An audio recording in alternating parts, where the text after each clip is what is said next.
What the actual...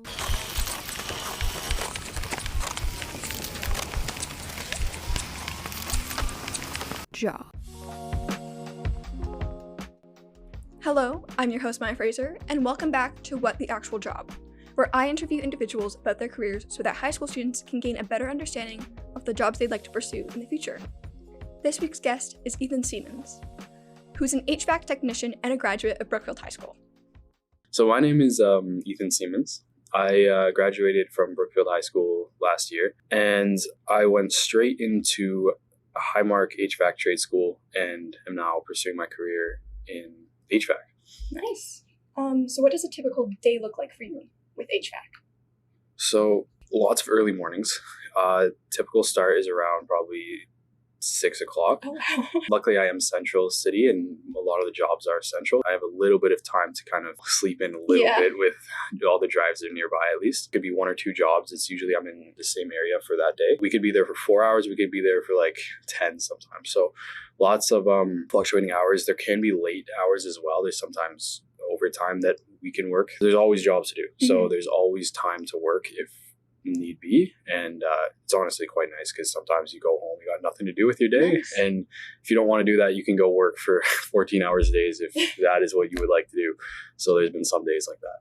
Do you know normally in the morning how many hours you'll be working? On average, it is your 8-hour day. You'll start work again around 6 o'clock, usually 7 at latest. You'll go until either 3 or 4 in the evening. And some companies are like, you have your strict 8-hour days. But who I was working with, it was, you can work later if you'd like. So but usually typical days around an 8-hour day. What sort of roles do you do during your job? So there's a lot of risk, I guess you could say, involved in my job with what we do. Lots of gas work, which is the main thing, and obviously gas being an extremely explosive substance. You have to be very careful with that. So I will do, on a typical residential just furnace, there's a few different components. You'll do the electrical, the venting, the gas piping, but those are kind of like the main things. There's a couple different areas you touch, and I'll touch more of the things that won't be, if I were to mess up, extremely problematic. I'll do the electrical on my own, and I'll do some of the venting, which is also another important part of the job. I touch a bit of the gas work, but when I do the gas work, it's always double checked by people. Like some of the other stuff I can do the electrical, they're fine with it, it'll be okay. Gas piping, it has to be double checked by someone just because those are the 2 most important things that can take lives if ever messed up. So that is that's kind of what I touch personally. A lot of residential work currently. And I'm looking into going to commercial, which is just step up. Same concept of everything, just big. So I just got out of school, and I'm actually waiting on my test results. So once I get that, I'll have my my Gas 2 license. Yeah, that pretty much allows me to work on a majority of things. Do you have a preference with any of the specific roles? The 2 kind of main ones is you're going to do heating, you're going to do cooling. Okay. And so there's refrigeration, and then there's all your heating, which heating can be boilers, water heaters, furnaces, fireplaces, stuff like that. And then there's also your refrigeration, which is a separate license, which I'm not allowed to touch on my own right now because I don't have a license for it. Refrigeration is the area I would like to go. Okay. Just because there's more money in it. It's just, I like it better. It's a lot more fun. What do you enjoy most about your job, and what makes you want to come to work every day? A lot of the guys I work with, like straightforward or eye-opening people, like they won't hold anything back, which personally I enjoy. I love people who are very transparent. They'll say honestly whatever. That's another thing I really enjoy about the trades is you can, to a degree, obviously, say what you would like. It's just good people to come work with. Obviously, I love the experience. I love going out and working and doing something, especially working with my hands. So, I mean, obviously, I could have gone and done like a construction job, like a very physical, hands-on kind of thing. The pay with HVAC over time can increase a lot. Yeah. That's honestly my end goal is every day I show up, I get more experience and more time into increasing my pay and increasing my experience and just being able to be happy where I am. So what is the most challenging or hardest part about working in HVAC? Personally, I would say just the amount of knowledge you have to know to be able to go out on your own. You are going to be working with someone for a while. Knowing how to fix a unit is probably the hardest part of this trade, being able to troubleshoot and know what is wrong with something. And that takes years and years to understand. But a majority of the time when you're starting off, you're going to be with someone for probably 6 months to a year. until you're let out on your own to go do your own jobs. It just takes a lot of time. That's one of the biggest steps you have to take, is just learning all that stuff. And it's not something you can go sit down and just study and you'll get it. It's you have to go in the field and take experience, which is time. So I would say time is one of the bigger jumps you have to take in this field, as well as during the process of getting your licenses. There's a lot of co-op that happens, which means most of the time, unless you know somebody that will hire you or will hire you after you get your licenses, they won't pay you during that time. And the co-op hours are a mandatory thing that most schools require you to have. Do you have any tips for people to get the most out of the non-paid co-op? I mean, the biggest thing you can do is just show them you're interested. If they give you an opportunity to do something, just take that opportunity. Like, don't just sit back and watch. Obviously, watching, you'll learn to a certain extent, but it's not even close to hands-on. I was watching for the longest time. I was watching what they do. I knew how to do everything. And then they would ask me to go do it.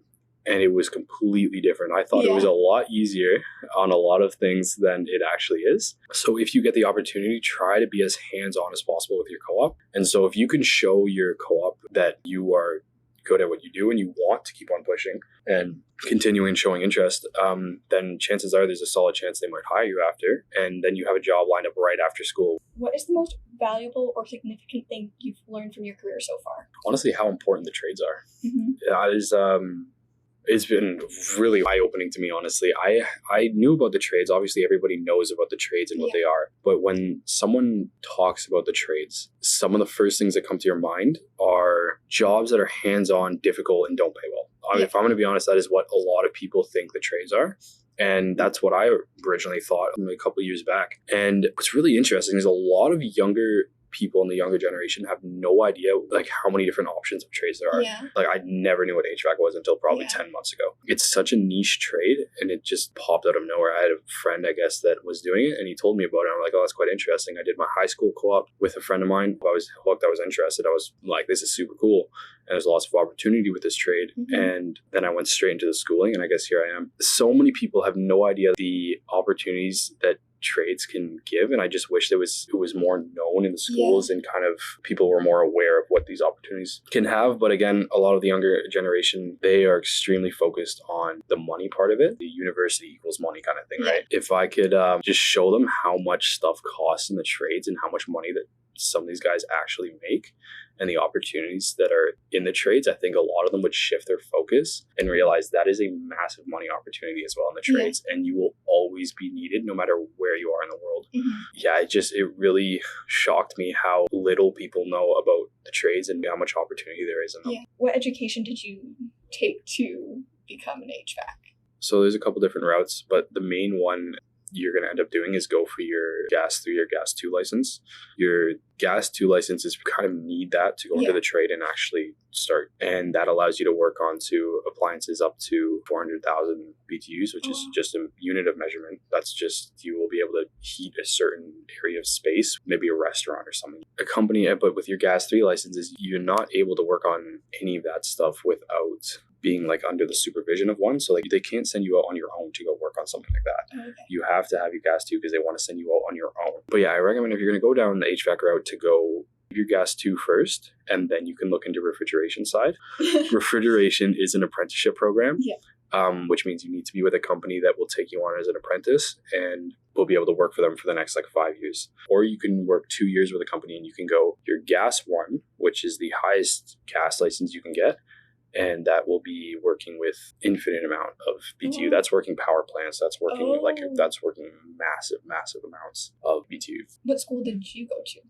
So I went to Highmark, Ottawa. They have a couple different locations. They're based out of Toronto, but they have an amazing program. All of their teachers are extremely experienced with what they do. They've all been in the field for a long time. Really, it's an amazing way to kind of take all the knowledge they know and bring it on to younger people or even older people. This class was, it was super cool because during my last class, I had one guy that was, I think, 52. Oh, wow. Yeah, and he was taking his Gas 2, and I was the youngest guy. It's just really cool how you see all these different age groups of guys. I don't know, the teachers have so much experience, they're really good at it, and it's the fastest way to get your licenses. In the trades, a lot of that stuff you're not going to learn in the class. You're going to learn it in the field. The biggest thing is just get your license and then go out and learn in the field. With Highmark, it's just faster, a lot of information. So if you're willing to actually sit down and take your time to study, it is definitely the way to go. Is your career what you thought it would be when you started? And are there any expectations that turned out different from reality? I started doing HVAC with absolutely no expectations. I didn't know what it was, honestly. So there was honestly nothing really to be disappointed. I actually, if anything, was surprised on how much better it was than I thought it would be. Again, I had the mindset of when I thought about a trade, I thought about that hard labor and but no, I went into the trade. It was a lot more technical, like the perfect mix between hands-on and still using your head. It's amazing. And that's why I really love HVAC is you get that hands-on and you get to use your brain at the same time. It's a lot of fun. So the expectations for me were actually a lot better than I thought they were. And I was very happy about that. So I've been in the trade for a while now and it's been a lot of fun. Nice. How do you make a memorable impact? Once I have more experience in the trade, I like to come back and actually talk to schools about my experience. And, once I actually have a little script I can go off, so I'm not just completely winging it like I am now, then I can actually talk to the schools and show them the path that I took and show them that college and university are obviously amazing routes to go. And if, your career choice is down that path, that is absolutely a way to go. Me, I was quite lost with high school. I had no idea what I wanted to do. I thought I was going to be an architect, a year ago. And then all of a sudden now I have my gas too in HVAC. It's crazy how fast it just changes. But I would have no idea what I was doing right now if I did not learn about the trades. The trades are an amazing route for people to fall back on and even choose as a career path from the get-go. I want to help people, have heat in their home and cooling and make sure people are comfortable. That's my end goal, is to be able to talk to schools and maybe eventually talk to a school board about an actual implementing a class about the trades in general. I guarantee you there's a bunch of retired guys right now that would jump on that opportunity to be able to go and spread their knowledge and show people the route they took with the trades and that it's actually a really amazing route to go. What would you say makes an excellent HVAC? Is it HVAC technician? Yeah, that's exactly it. With that, do you have any advice for people wanting to go into that trade? So I don't know if I'm one to talk about the perfect HVAC tech. You would have to ask someone who has about 30 years more experience than I do. They would definitely be able to tell you. But obviously a good HVAC tech is someone who can do the job properly and safely and give the customer what they want. The advice I would say is just jump on a co-op opportunity. One of the biggest things I would say for anyone going into any career path in general is take a high school co-op. If you do not know what you want to do, but maybe you have an idea of something, go take a half semester of doing co-op and just get some experience in seeing what their day-to-day is like. 4 years into college or university and come out of it, get a job and realize this is not what you want to do. A high school co-op is an amazing opportunity to kind of figure that out without any risk. You kind of just go into it, you're doing it for free, and you get to learn, is this actually what I want to do in my life? Got some questions from students. I suppose you've sort of answered this, but why did you choose HVAC over other trades? So, like I said, I was going to go the electrician route. But the electrician route is there is a massive bottleneck right now with the amount of people that want to go in and then the amount of people that can take an apprentice. Electrician is a lot of brain work. I think plumbing is a lot of kind of brawn work and then HVAC right between the two. And it was extremely easy to get into. And that was one of the biggest things is I hate going to school. And HVAC was the fastest route I could get into a well-paying trade without having to do the copious amounts of time having to spend in school. Is just I couldn't do that again. Are there any busy times of year? So I think one of the busiest times is the summer. I've seen a bunch of TikToks actually about the wives of these workers where it's like, oh, summer, we get to relax. It's summertime, we get to take it off. It's like, no, summertime is the go. And everyone's putting in ACs and heat pumps now. And it's just, it's a busy time during the summer. It actually slows down a little bit more during winter when it's not as in demand. But yeah, from personal experience and from what people have told me, summer is a busy time of the year.